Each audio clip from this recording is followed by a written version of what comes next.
뭐 억지로 무슨 이벤트 같은 걸로 뿅 갑자기 만들어지는 게 아니라 자연스럽게 결과적으로 공유가 되는 거다라는 거죠. 자, 중요한 거 4가지의 요소가 있는데요.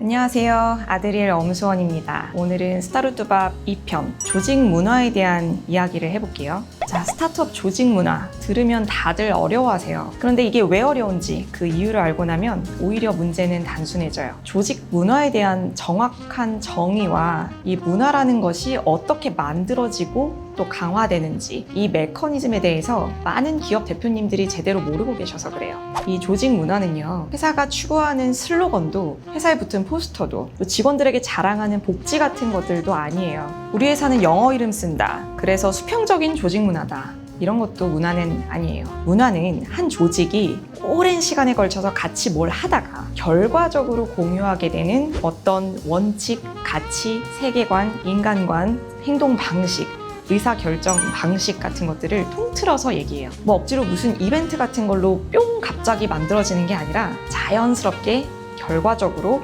공유가 되는 거다라는 거죠. 자, 그럼 어떻게 좋은 문화를 만들어 나갈 수 있느냐? 일단 좋은 문화라는 어떤 정답 같은 거는 없어요. 구글이, 아마존이, 토스가 배달의 민족이 하니까 좋은 문화다. 근데 이 회사들 문화가 다 다른데 그럼 뭐가 제일 좋은 문화냐? 그러니까 그런 말은 틀린 말이고요. 좋은 문화라는 것보다는 저는 구성원이 우리 문화를 제대로 인지하고 이해하고 있는지의 여부가 더 중요하다고 생각합니다. 어떤 회사는 돈은 많이 주는데 일이 빡세요. 어떤 회사는 굉장히 재미있고 유머러스해 보여요. 자, 그럼 우리 회사는? 우리 회사 문화는 어떠하냐? 무엇이냐라고 물었을 때 표현 방식은 다 다르더라도 근본적인 의미는 같은 대답이 구성원들로부터 나오고, 구성원들이 우리 회사의 문화는 이래요 라고 인정하고 또 이 문화가 본인의 직업관, 업무 철학, 업무 방식과 맞다라고 느끼면 그게 바로 성공한 조직 문화를 가진 회사다라고 저는 생각을 합니다. 자, 그럼 우리 회사의 문화를 정확하게 사람들이 인지하고 공감을 하게 만들려면 어떻게 해야 할까요? 조직 문화는 몇 가지의 중요한 요소로 형성이 되어 간다라는 걸로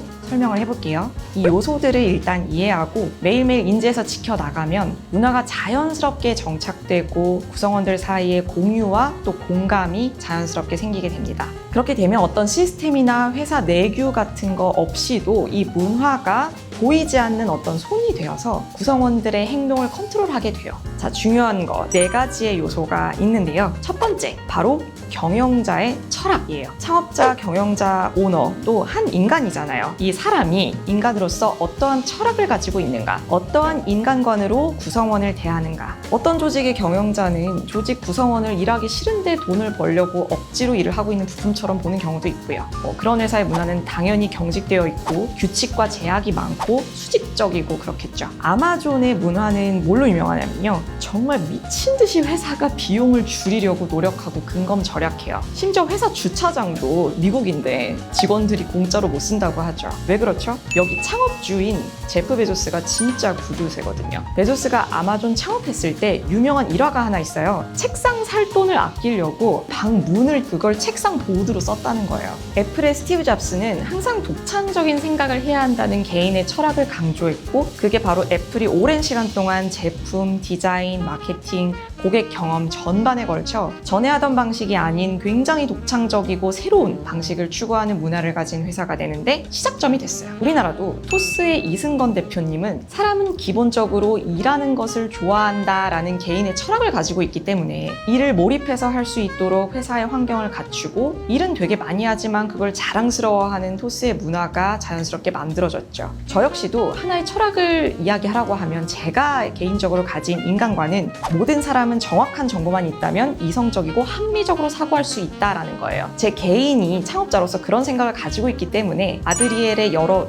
문화라고 불리는 것들이 파생이 됩니다. 일단 정확한 정보, 충분한 정보가 주어지는 문화, 그리고 회사가 구성원을 신뢰하는 문화. 그렇기 때문에 정직하고 솔직한 것이 채용할 때 중요한 기준이 되었고요. 책임에 근거한 자유가 주어지는 문화가 자연스럽게 만들어졌고, 그걸로 인해서 자율 리모트, 자율 출퇴근 같은 건 결과적인 부분들인 거죠. 그 다음 중요한 2번째 요소는 기본 원칙입니다. 각 국가는 헌법을 제정해서 모든 사람들의 행동에 최소의 규정을 하는 어떤 원칙을 제시를 하잖아요. 이런 회사의 헌법 같은 게 있으면 되게 좋아요.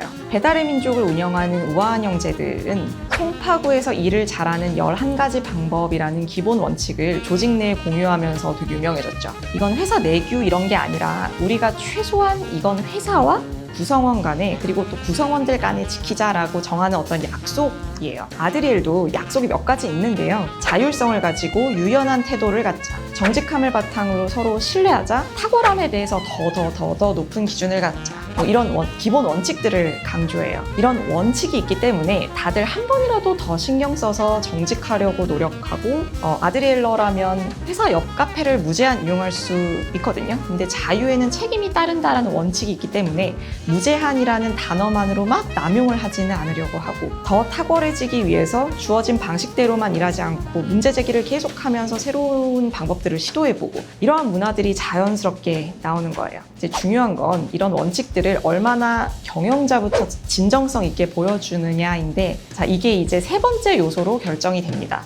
바로 일관성이에요. 경영자의 철학을 바탕으로 만들어진 원칙들을 경영자가 지켰다가 안 지켰다가 일관성 없는 태도를 보이는 순간 그 조직 문화는 절대 형성되지 않아요. 만들어졌다가도 삽시간에 무너지죠. 정말 고집스러울 정도로 자기 검열을 하면서 일관성을 지키는 게 굉장히 중요합니다. 수평적으로 일하자고 영어 이름 쓰자고 해놓고 누군가 의견을 냈을 때 합리적인 근거와 이유 없이 그냥 묵살해버리거나 우리는 투명한 회사예요 라고 계속 전사 미팅을 하면서 근데 그 전사 미팅에서 사실 쓸데없는 정보만 공유하고 모든 의사결정에 실질적으로 필요한 정보들은 경영자 몇몇만 끌어안고 자기들끼리 휙휙 의사결정하고 이제 그런 거야말로 실패하는 조직 문화의 지름길이 되는 겁니다. 자, 마지막 요소는 어떻게 보면 일관성과는 좀 반대급부일 수도 있는데요. 바로 유연성이에요. 원칙은 지키지만 이걸 너무 극단적으로 해석해서 유연하지 않게 적용해버리면 사실 현실적이지 않은 실제로 도움이 또 되지 않는 문화 같은 게 되어버려요. 예를 들어서 우리는 기준이 높으니까 불가능해 보이는 데드라인이라도 꼭 지켜야 돼. 무조건 지켜야 돼. 우리는 정직하고 투명하니까 구성원들 개인사든 뭐든 모든 걸 다 공유해야 돼. 우리는 수평적이고 자율적이니까 상사의 의견과 내 의견이 다르면 상사의 의견은 무시해도 돼. 내 의견 먼저 해도 돼. 이런 식으로 회사 문화가 자연스럽지 못한 방식들을 정당화하는 핑계가 되어버리는 순간 이제 망하는 겁니다. 자, 오늘 스타르뚜밥 두 번째 세션으로 우리만의 조직 문화 성공적으로 만들기라는 주제로 이야기를 해봤는데요. 일단 조직 문화가 무엇인지, 이게 어떻게 형성되는 건지 이것만 제대로 이해하고 경영자의 철학을 반영한 원칙들을 일관성 있게 그러면서도 유연하게 적용한다면 훌륭한 조직 문화 사례를 남기실 수 있을 거예요. 이용하셨나요? 그럼 다음 세션에서 또 만나요. 안녕. 너무 귀엽게 했나? 다시 할까? 다시 혹시 모르니까? 그럼 다음 세션에서 또 만나요. 안녕.